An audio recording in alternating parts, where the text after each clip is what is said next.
അമേരിക്കയിൽ കലിയടങ്ങാതെ തുള്ളുകയാണ് പ്രകൃതി പ്രതിഭാസങ്ങൾ. അതിനിടയിൽ മഴയും വിനാശമായ വെള്ളപ്പൊക്കത്തിനും സാധ്യതയുള്ള ശക്തമായ ഒരു കൊടുങ്കാറ്റും അമേരിക്കൻ ഐക്യനാടുകളെ മധ്യഭാഗത്തേക്ക് എത്തിക്കുന്നതായും CNN റിപ്പോർട്ട്. ജാഗ്രതയിൽ അമേരിക്ക. ശക്തി പ്രാപിച്ചുകൊണ്ടിരിക്കുന്ന ഈ കൊടുങ്കാറ്റ് മിഡ്വേഡ് ഗ്രേറ്റ് പ്ലെയിൻസ് മേഖലയിൽ നിന്നും കരയിലേക്ക് എത്തുമെന്നും മഴയുടെ ശക്തമായ ഇടിമിന്നലും ഉണ്ടാകുമെന്നും മുന്നറിയിപ്പ് പറയുന്നു. ശക്തമായ മഴയ്ക്കും പെട്ടെന്നുള്ള കനത്ത വെള്ളപ്പൊക്കത്തിനും സാധ്യതയുള്ളതിനാൽ ദേശീയ കാലാവസ്ഥാ നിരീക്ഷണ കേന്ദ്രം ദുരിതബാധിത പ്രദേശങ്ങൾക്ക് നിരവധി മുന്നറിയിപ്പുകളും നിർദ്ദേശങ്ങളും നൽകിയിട്ടുണ്ട്. ഈ ശക്തമായ മഴയുടെ സാധ്യതയെക്കുറിച്ച് ദേശീയ കാലാവസ്ഥാ നിരീക്ഷണ കേന്ദ്രം നേരത്തെ മുന്നറിയിപ്പ് നൽകിയിട്ടുണ്ട്. അതായത് ഒരു തലമുറയിൽ ഒരിക്കൽ മാത്രം സംഭവിക്കുന്ന അത്രയും തീവ്രമായ മഴയായിരിക്കും പെയ്യുക. വെള്ളപ്പൊക്കം വരുത്തിവെക്കാൻ പോകുന്ന വൻ ദുരന്തമായിരിക്കുമെന്നും ഒരു സമൂഹത്തെ മുഴുവനായി വിഴുങ്ങാൻ അതിന് കഴിയുമെന്നുമുള്ള ദേശീയ കാലാവസ്ഥാ കേന്ദ്രം നിരീക്ഷിക്കുന്നത്. ദേശീയ കാലാവസ്ഥാ നിരീക്ഷണ കേന്ദ്രം മുന്നറിയിപ്പ് നൽകുന്നത് എപ്പോൾ വേണമെങ്കിലും സംഭവിക്കാമെന്ന തരത്തിലാണ് വെള്ളപ്പൊക്ക സാധ്യതയെക്കുറിച്ചുള്ള ഏജൻസികളുടെ മുന്നറിയിപ്പ്. പക്ഷേ വെള്ളപ്പൊക്കം കൊണ്ട് മാത്രം അമേരിക്ക വെറുതെ വിടാൻ പ്രകൃതി തയ്യാറല്ല. ഇതിന്റെ ഭാഗമായി ഉണ്ടാകുന്ന ശക്തമായ കൊടുങ്കാറ്റ്, വലിയ തോതിലുള്ള ഇടിമിന്നലും ചുഴലിക്കാറ്റും വഴിയൊരുക്കുമെന്നും അധികൃതർ പറയുന്നു. അതിൽ ദീർഘനേരം നിലനിൽക്കാൻ സാധ്യതയുള്ള സൂപ്പർ സെൽ ചുഴലിക്കാറ്റും ഉൾപ്പെടുന്നു. കൊടുങ്കാറ്റ് മിഡ്വേയിലേക്കും ഗ്രേറ്റ് പോയിന്റിലേക്കും നീങ്ങുമ്പോൾ അമേരിക്കയിലെ താമസക്കാർ ഏറ്റവും മോശമായ അവസ്ഥയിൽ നേരിടാൻ തയ്യാറെടുക്കുകയാണ്.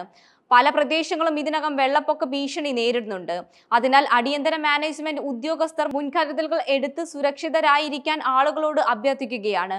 വെള്ളപ്പൊക്കത്തിൽ ദുരിതം അനുഭവിക്കുന്നവരെ സഹായിക്കാൻ അഭയ കേന്ദ്രങ്ങളും വളണ്ടിയർമാരും സജ്ജരാണെന്ന് അമേരിക്കൻ റെഡ് ക്രോസ് ഇതിനകം തന്നെ അറിയിച്ചിട്ടുണ്ട്. ഫെഡറൽ എമർജൻസി മാനേജ്മെന്റ് ഏജൻസി സ്ഥിതികൾക്ക് സൂക്ഷ്മമായി നിരീക്ഷിച്ചു വരികയാണ്. ആളുകൾക്ക് ആവശ്യമുള്ളപ്പോൾ സേവനം ലഭ്യമാക്കാൻ ഉദ്യോഗസ്ഥർ തയ്യാറാണ്. കൊടുങ്കാറ്റ് ശക്തി പ്രാപിക്കുന്ന സാഹചര്യത്തിൽ മധ്യ അമേരിക്ക നേരിടാൻ പോകുന്ന വിനാശകരമായ ഒരു കാലാവസ്ഥാ പ്രതിഭാസത്തെ തന്നെയായിരിക്കും ഇതിൽ നിന്നും വ്യക്തമാക്കുന്നത്.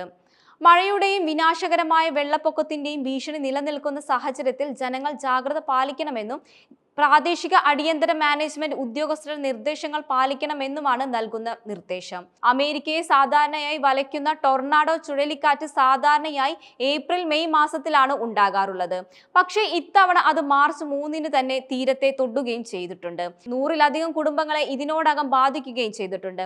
2024 54 പേരുടെ മരണത്തിനിടയാക്കിയ ചുഴലിക്കാറ്റ് ഇത്തവണ അതിലും ഭയാനകമായാണെന്ന് മുന്നറിയിപ്പ് നൽകുന്നത്.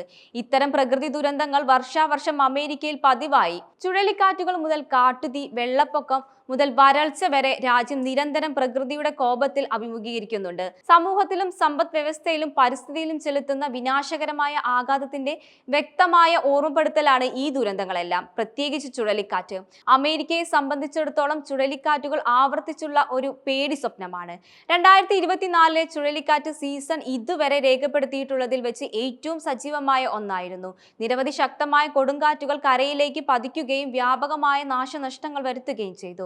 2025 ചുഴലിക്കാറ്റ് സീസണിനെ കുറിച്ചുള്ള ഏറ്റവും വലിയ പ്രവചനീയമായ സൂചനയാണ് ഈ വർഷം വ്യത്യസ്തമായിരിക്കുന്നത്. ഇതുവരെയുള്ള സ്ഥിതിഗതികൾ വെച്ച് നോക്കുമ്പോൾ വരാനിരിക്കുന്നത് കൂടുതൽ വ്യാപ്തിയുള്ളതാണ്. അമേരിക്ക എന്ന രാജ്യം പൊതുവെ കാലാവസ്ഥാ വ്യതിയാനത്തിൽ ഏറ്റവും സാധ്യതയുള്ള രാജ്യങ്ങളിലൊന്നായി intergovernmental panel of climate change രേഖപ്പെടുത്തിയിട്ടുള്ളതാണ്.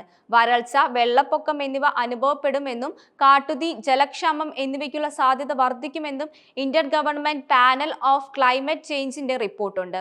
പ്രകൃതി ദുരന്തങ്ങളുടെയും കാലാവസ്ഥാ വ്യതിയാനത്തിന്റെയും ആഘാതം ലഘൂകരിക്കാൻ ദുരന്തം തയ്യാറെടുപ്പിലും പ്രതിരോധ ശേഷിയിലും അമേരിക്കൻ സർക്കാർ കൂടുതൽ നിക്ഷേപം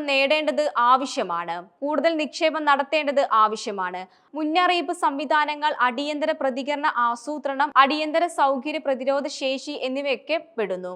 കൂടാതെ പ്രകൃതി ദുരന്തങ്ങൾ ബാധിക്കപ്പെടുമെന്നും ഉറപ്പുള്ള പ്രദേശങ്ങളിൽ കൂടുതൽ പിന്തുണ ആവശ്യമാണ്.